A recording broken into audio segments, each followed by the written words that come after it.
नमस्कार दोस्तों, मैं सोनम जैन आप सभी का स्वागत करती हूँ एसजे सोनम चैनल पर, जहाँ पर आप सभी को मिलती है हर दिन एक नई कहानी देखने के लिए। आज की कहानी है कारी करूती बहू। यदि कहानी पसंद आए तो चैनल को सब्सक्राइब जरूर कर लीजिएगा, क्योंकि जब भी मैं लेकर आऊँ नई कहानियाँ तो आप सभी को पता चल सके। वीडियो को लाइक करना बिल्कुल नहीं भूलिएगा, क्योंकि जब आप करते हैं वीडियो को लाइक तो मुझे मिलती है नई नई कहानियाँ लिखने के लिए प्रेरणा। और हाँ, कहानी को दोस्तों और रिश्तेदारों के साथ शेयर जरूर कीजिएगा। तो चलिए कहानी शुरू करते हैं। सुमित्रा जी अपने पति से कहती, आप तैयार होने में कितना वक्त लगा रहे हैं? लड़की आपके लिए नहीं, आपके बेटे के देखने के लिए जा रहे हैं। सुमित्रा जी के पति ने कहा, मुझे वक्त नहीं लग रहा है, आपको कुछ ज़्यादा ही जल्दी है अपनी बहू देखने की। यही कहकर दोनों हंसने लगते। तभी रवि आकर कहता, मम्मी पापा आप लोग क्या कर रहे हैं? मैं तो तैयार भी हो गया। तभी सुमित्रा जी कहती, देखो तो कितना उतावला हो रहा है। रवि शर्मा जाता। थोड़ी देर में सुमित्रा जी अपने परिवार के साथ पूनम को देखने के लिए जा रही थीं। तभी सुमित्रा जी का फ़ोन बजता। फ़ोन उनकी सहेली अंजू का था। अंजू कहती, सुमित्रा तू कहाँ है? सुमित्रा जी कहती, मैं तो घर पर ही हूँ, लेकिन क्या हुआ? तू इतनी घबरा कर क्यों बोल रही है? तब अंजू कहती, अरे सुमित्रा, हमारे हैप्पी औरत वुमेन ग्रुप की कुसुम है ना, वही अपनी बहू को घर से निकाल रही है, तो चल चल कर उसे समझाते हैं। तब सुमित्रा जी कहती, मैं तो नहीं जा पाऊंगी, तुम अपने साथ शोभा और गायत्री को ले जाओ। तब अंजू ने कहा, अरे सुमित्रा, तू तो हमारी लीडर है और हमारे ग्रुप में सबसे ज़्यादा तेरी बात सुनी जाती है और तेरी बात हर कोई मानता भी है। कुसुम सिर्फ तेरी सुनेगी, हम सबकी नहीं। तुझे तो चलना ही होगा, वरना हमारे ग्रुप का एक घर टूट जाएगा और फिर हमारा ग्रुप कभी भी हैप्पी नहीं होगा। सुमित्रा जी कहती, ठीक है मैं आती हूँ। तभी उनके पति महेश जी कहते हैं, तुम कहाँ जा रही हो? सुमित्रा कहती है, हमारे ग्रुप की कुसुम अपनी बहू को घर से निकाल रही है, तो मुझे उसे समझाने के लिए जाना होगा। तब महेश जी ने कहा, लेकिन तुम कैसे जा सकती हो? आज तो हमें पूनम को देखने के लिए जाना है। तब सुमित्रा जी कहती, लेकिन मेरा वहाँ भी जाना जरूरी है। तो महेश जी कहते, तो ठीक है, अभी मैं पूनम के पिता को फ़ोन कर कर मना कर देता हूँ कि हम पूनम को देखने के लिए नहीं आ रहे हैं। तब सुमित्रा जी ने कहा, नहीं नहीं, आप मना मत कीजिए, अच्छा नहीं रखता और वही लोग सोचेंगे कि हम लड़के बारे हैं, इसलिए अपना रौब जमा रहे हैं और वैसे भी उनकी भी गांव में बेइज्जती होगी। अब जब हमने एक बार कह दिया है कि आएंगे तो हमें जाना ही होगा। मैं नहीं जाऊंगी तो क्या होगा? और वैसे भी लड़की मेरे बेटे को पसंद आनी चाहिए। तब रवि कहता है, लेकिन माँ। तब सुमित्रा जी रवि को रोकते हुए कहती, आप दोनों ज़्यादा मत सोचिए, और वैसे भी मैंने लड़की की फ़ोटो देख ली है, मुझे तो लड़की बहुत पसंद है और पढ़ी लिखी भी है। मुझे इस रिश्ते से कोई परेशानी नहीं। यदि आप दोनों को लड़की पसंद आए तो रिश्ता पक्का ही कर कर आना। मैं अपनी बहू का और इंतजार नहीं कर सकती। कहकर सुमित्रा जी अपनी दोस्त के घर चली जाती और रवि और उसके पिता पूनम के घर पूनम को देखने के लिए चले जाते। रवि के पिता को तो यह रिश्ता पहले से ही मंजूर था, क्योंकि पूनम उनके दोस्त की बेटी थी और रवि को भी पूनम बहुत पसंद आती और वही पूनम से शादी करने के लिए हाँ कह देता। फिर पूनम रवि से एक सवाल पूछती, आप मुझसे शादी क्यों करना चाहते हैं? आपके घर में तो सभी का रंग साफ है और मेरा रंग सांवरा है। यह जानने के बाद भी आप मुझसे शादी क्यों कर रहे हैं? आपको तो कोई भी सुंदर लड़की मिल जाएगी। क्या आपके परिवार वालों ने आपसे कोई जोर जबरदस्ती की है? यदि की है तो अभी साफ बता दीजिए। तभी रवि मुस्कुराते हुए कहता, आपकी यही बात मुझे बहुत पसंद है। आपका रंग सांवरा है, लेकिन आप साफ दिल की हैं। आपसे कुछ बातें ही कर कर मैं समझ चुका हूँ, और वैसे भी अभी तक मैं जितनी भी लड़कियों को देखने के लिए गया तो उन्होंने मेरे सामने एक शर्त रख दी कि मैं शादी के बाद आपके माता पिता के साथ नहीं रहूंगी, लेकिन आपने ऐसा कुछ नहीं कहा, इसलिए मुझे आप बहुत पसंद है और मेरे साथ किसी ने भी जोर जबरदस्ती नहीं की है। आप चिंता मत कीजिए। अब आप बताइए, क्या आप मुझसे शादी करेंगी? रवि की बातें पूनम के भी दिल को छू जाती और पूनम भी रवि से शादी करने के लिए हाँ कर देती। और 1 महीने बाद रवि और पूनम की शादी का दिन आ जाता। रवि पूनम को दुल्हन बनाकर अपने घर लेकर जा रहा था और सुमित्रा जी दरवाजे पर आरती की थाली लिए खड़ी थी अपनी बहू का स्वागत करने के लिए। थोड़ी देर में सुमित्रा जी की बहू और बेटे आते। सुमित्रा जी जैसे ही अपनी बहू की आरती उतारने के लिए तैयार होती तो वह पूनम को देखकर आश्चर्य में पड़ जाती और अपने बेटे से कहती हैं कि किस लड़की से शादी कर ली तूने? यह तो कारी है, हमारे घर में किसी का भी रंग कारा नहीं है और तू कारी करूती लड़की को दुल्हन बनाकर इस घर में लेकर आ गया। मैं इसे अपनी बहू कभी भी स्वीकार नहीं करूंगी। आरती की थाली रखकर सुमित्रा जी वहां से चली जाती। महेश जी अपनी पत्नी को रोकते हैं लेकिन सुमित्रा जी किसी की नहीं सुनती और अपनी सास की ऐसी कड़वी बातें सुनकर पूनम की आंखों में आंसू आ जाते। तभी पूनम की चाची सास पूनम की आरती उतारकर उसका गृह प्रवेश कराती, लेकिन सासू माँ की कड़वी बातें पूनम भूल नहीं पाती। पूनम के गृह प्रवेश के बाद बाकी की सभी रस्में होती, लेकिन सुमित्रा जी किसी भी रस्म में शामिल नहीं होती। उन्होंने साफ कह दिया था, इतनी कारी लड़की को मैं अपने घर की बहू कभी भी स्वीकार नहीं करूंगी। तब रवि पूनम से कहता, मेरी माँ ने जो तुम्हारे साथ बुरा व्यवहार किया है उसके लिए मैं तुमसे माफ़ी मांगता हूँ और अपनी माँ को भी जरूर समझाऊंगा कि तुम रंग से सांवरी हो, मन से नहीं। तब पूनम ने कहा, यह लड़ाई सास और बहू के बीच में है, तुम बीच में मत पड़ो। मुझे उम्मीद है मैं बहुत जल्द सासू माँ का दिल जीत लूँगी। तुम्हें सासू माँ से कुछ भी कहने की ज़रूरत नहीं है और मुझे खुद पर पूरा विश्वास है। मैं बहुत जल्द अपने अच्छे व्यवहार से सासू माँ का दिल जीत लूँगी। तब रवि कहता, तुम्हारी यही बात तो मुझे बहुत पसंद आती है। तुम कितनी सकारात्मक हो। मैं बहुत खुशनसीब हूँ कि मेरी ज़िंदगी में तुम मेरी जीवन साथी बनकर आई। जहाँ रवि पूनम को अपना जीवन साथी पाकर खुश था, वहीं रवि की माँ पूनम को अपनी बहू के रूप में स्वीकार नहीं कर रही थी। दूसरे दिन पूनम की चाची सास पूनम से कहती, आज तुम्हारी परीक्षा की घड़ी है। आज तुम पहली रसोई बनाओगी और खाना इतना स्वादिष्ट बनाना कि तुम्हारी सासू माँ जो तुमसे गुस्सा हैं वह सब भूल जाएं। पूनम हाँ में सिर हिलाकर रसोई घर में चली जाती और अकेले ही सबके लिए स्वादिष्ट खाना बनाती। सभी को पूनम के हाथ का खाना बहुत पसंद आता। पूनम के ससुर जी कहते, वाह बहू, तुम्हारे हाथ में तो जादू है। सभी पूनम की बहुत तारीफ करते, लेकिन पूनम की सासू माँ तो उसके हाथ का खाना तक नहीं खाती। कहती कि मैं अपने लिए खुद खाना बना सकती हूँ और मुझे किसी भी कारी लड़की के हाथ का खाना खाकर कारा नहीं होना है। जिसे सुनकर पूनम की आंखों में आंसू आ जाते। आखिर उसने इतना स्वादिष्ट खाना अपनी रूठी हुई सास को खुश करने के लिए बनाया था, लेकिन सासू माँ ने तो चखा तक नहीं। कहकर पूनम की सास रसोई घर में चली जाती और पीछे से पूनम के ससुर जी भी जाते और सुमित्रा जी से कहते, तुम पूनम से इस तरीके से बात क्यों करती हो? क्या हुआ? उसका रंग सांवरा है लेकिन तुम्हें उसका मन नहीं दिखता। वह तुम्हें मनाने की कोशिश करती है और तुम रूठ रूठ कर बताती हो यह शादी तुम्हारी भी मर्जी से हुई है, फिर आज यह नाराजगी क्यों?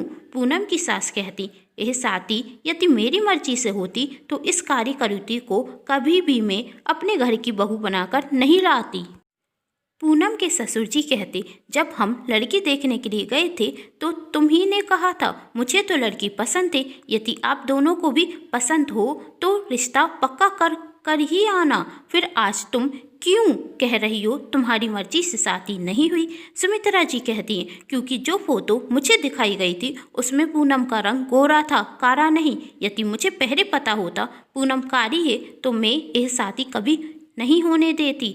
महेश जी गुस्से में कहते, पूनम नहीं, तुम्हारी अकरकारी है जो जब से एक ही बात पकड़ कर बैठी हो, और वहाँ से गुस्से में चले जाते और अपनी बहू पूनम को सोने के कान के झुमके देते हुए कहते, लो बहू, तुमने आज इतना स्वादिष्ट खाना बनाया है तो तुम्हारा गिफ्ट भी तो मुझे देना होगा ना।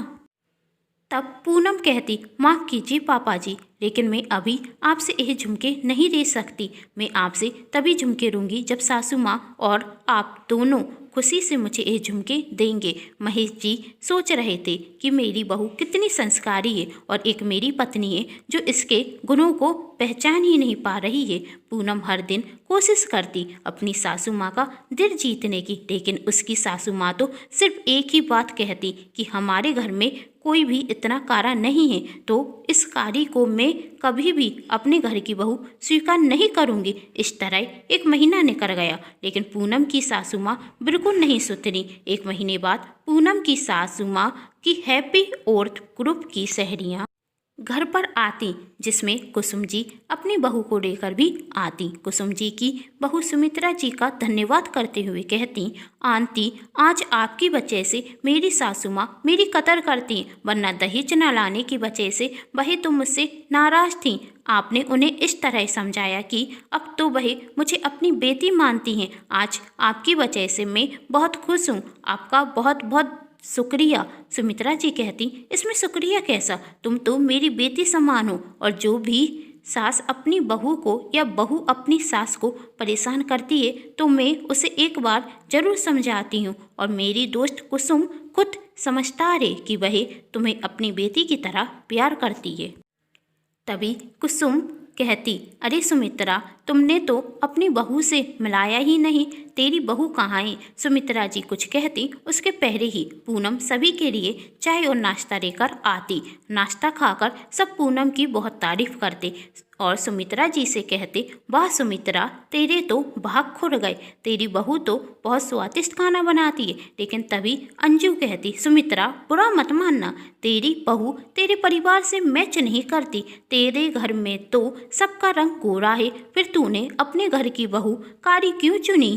कहीं यह सोचकर तो नहीं चुनी कि हम सबका रंग तो गोरा है, तो कारी बहू घर में आएगी तो हम सबको नचन नहीं लगेगी। यह सुनकर सब हंसने लगते, जिसे सुनकर पूनम को बहुत बुरा लगता, और सुमित्रा जी अपनी बहू से गुस्से में कहती, तुझसे कहा था ना कि जब मेरी सहेलियां आए तो तू अपना एक कारा मनुष्य चेहरा लेकर मत आना, लेकिन तुझे तो चैन नहीं मिलता ना जब तक तू मेरी बेइज्जती न करा दे। तुझसे 1000 बार मना किया है कि मेरे आसपास भी मत आया कर, लेकिन तू है कि मानती ही नहीं। अब करारी मेरी बेइज्जती, मिल गया तुझे चैन तो जा यहाँ से। पूनम रोते हुए वहाँ से जाने लगती। तभी कुसुम जी की बहू आरती पूनम को रोकते हुए कहती, रुको पूनम बहन, और सुमित्रा जी से कहती, आंटी मैंने आपसे कभी ऐसी उम्मीद नहीं की थी। जब मुझे पता चला था कि आपके बेटे की शादी है तो मैं यही सोच रही थी, कितनी खुशनसीब होगी वह लड़की जो आपकी बहू बनेगी। लेकिन मैं गलत थी। पूनम बहन खुशनसीब नहीं है, यदि होती तो आप उनकी कदर करती, इस तरह सबके सामने उन्हें बेइज्जत नहीं करती। मुझे लगा कि आप तो अपनी बहू को अपनी बेटी की तरह प्यार करती होंगी, लेकिन आप तो अपनी बहू को देखना तक पसंद नहीं करती। क्यों? क्योंकि आपकी बहू का रंग काला है। क्या हुआ आंटी, यदि आपकी बहू का रंग काला है, यदि आपकी बहू की जगह आपकी बेटी का रंग भी काला होता तो क्या आप इसी तरह उससे भी नफरत करती? जब मेरी सासू माँ मुझे कम दहेज चढ़ाने के कारण घर से निकाल रही थी तो आपने ही आकर उन्हें समझाया था, कहा था कि बहू तो खुद लक्ष्मी होती है और तू अपने घर की लक्ष्मी को घर से निकाल रही है। क्यों? क्योंकि वह कुछ पैसे लेकर नहीं आई। कुछ पैसों के लिए तू अपने घर की लक्ष्मी को घर से निकाल रही है, और तुझसे ज़्यादा बदनसीब कौन होगा जो खुद अपने घर की लक्ष्मी को घर से निकाल रही है। आपने ही मेरी सासू माँ से कहा था, यदि तू बहू को बेटी की तरह प्यार देगी तो वह भी बेटी बनकर तेरा ध्यान रखेगी और तेरी बहू ही बुढ़ापे में तेरा सहारा बनेगी। तब से मेरी सासू माँ ने मुझे बेटी की तरह ही अपनाया और मैं आपका हर दिन शुक्रिया करती थी और सोचती थी कि आप जैसी सास सबको मिले, लेकिन आज से कहूँगी कि आप जैसी सास किसी को ना मिले। अब आप क्यों भूल गईं? आपकी बहू भी इस घर की लक्ष्मी है और लक्ष्मी का अनादर नहीं किया जाता। अब आप क्यों भूल गईं कि बहू भी बेटी ही समान होती है और बहू ही हमारा साथ जिंदगी भर निभाती है, और आप तो खुश नसीब हैं कि आपको इतनी अच्छी बहू मिली। आपने सबके सामने पूनम बहन की इतनी बेइज्जती की, उसके बाद भी पूनम बहन ने आपसे कुछ नहीं कहा। जरा सोचिए, यदि पूनम बहन आपकी सभी सहेलियों के सामने आपको उलट कर जवाब दे देती तो आपकी क्या इज्जत रह जाती। तभी कुसुम जी कहती हैं, सच कह रही है मेरी बहू, यदि पूनम हम सबके सामने तेरी बेइज्जती करती तो तेरी क्या इज्जत रहती। और तू तो खुश नसीब है कि तुझे एक ऐसी बहू मिली है जो तुझे जवाब नहीं देती, वरना आजकल की बहुएं कैसी होती हैं तू बहुत अच्छे से जानती है। और अपने ग्रुप की सभी महिलाओं से कहती, शर्म आनी चाहिए तुम सबको। अरे हमारा ग्रुप तो हैप्पी अर्थ वुमेन ग्रुप है, जिसमें हर कोई एक दूसरे की मदद करता है और यदि किसी के घर में कोई परेशानी हो तो उसे दूर करता है। लेकिन तुम सब यहाँ पर सुमित्रा को उसकी बहू के खिलाफ ही भड़का रही हो। अरे हम सब सुमित्रा की सहेलियाँ हैं, तो हम सबका यह फर्ज बनता है कि हम सुमित्रा को समझाएं कि वह क्या गलती कर रही है। लेकिन तुम सब तो आग में घी डालने का काम कर रही हो। ऐसी सहेलियाँ किस काम की। यह सुनकर सभी औरतों का सिर शर्म से नीचे झुक जाता और सभी पूनम से माफ़ी मांगती। सुमित्रा जी को भी अपनी गलती का एहसास होता और वह आरती से कहती, आरती तुमने मेरी आंखें खोल दी, मुझे माफ़ कर दो। आरती ने कहा, यदि माफ़ी मांगनी है तो पूनम बहन से मांगिए, मुझसे नहीं। सुमित्रा जी अपनी बहू से माफ़ी मांगती उसके पहले ही पूनम अपनी सास के पैर छूते हुए कहती है, मम्मी जी मुझे तो सिर्फ आपका आशीर्वाद चाहिए। सुमित्रा जी अपनी बहू को उठाती और गले से लगाते हुए कहती, मुझे माफ़ करते मेरी बहू। पूनम ने कहा, नहीं मम्मी जी, माफ़ी मांगकर मुझे शर्मिंदा मत कीजिए, आप तो सिर्फ अपना आशीर्वाद दीजिए। सुमित्रा जी ने कहा, मेरा आशीर्वाद तेरे साथ हमेशा है। और सुमित्रा जी अपने कमरे में जाती और महेश जी को बुलाकर लाती और कहती, लाइए वह झुमके जो आप मेरी बहू के लिए लेकर आए थे। आज हम दोनों आशीर्वाद के रूप में अपनी बहू को वही झुमके देंगे। यह सुनकर महेश जी खुश हो जाते और सुमित्रा जी और महेश जी पूनम को वह सोने के झुमके एक साथ देते हैं, जिसे पाकर पूनम बहुत खुश होती है, क्योंकि वह यही चाहती थी कि झुमके सासू माँ ससुर जी उसे एक साथ दें। यह देखकर रवि भी मन ही मन मुस्कुरा जाता और अर्थ वुमेन ग्रुप की सभी महिलाएं जोर से एक साथ तालियां बजाती और सबके चेहरे पर एक मुस्कान आ जाती। उम्मीद करती हूँ दोस्तों आज की ये कहानी आप सभी को पसंद आई होगी। यदि कहानी पसंद आई है तो अपनों के साथ शेयर जरूर कीजिएगा, वीडियो को लाइक करना बिल्कुल नहीं भूलिएगा और चैनल को तो आप सभी सब्सक्राइब करेंगे ही। Thanks for watching.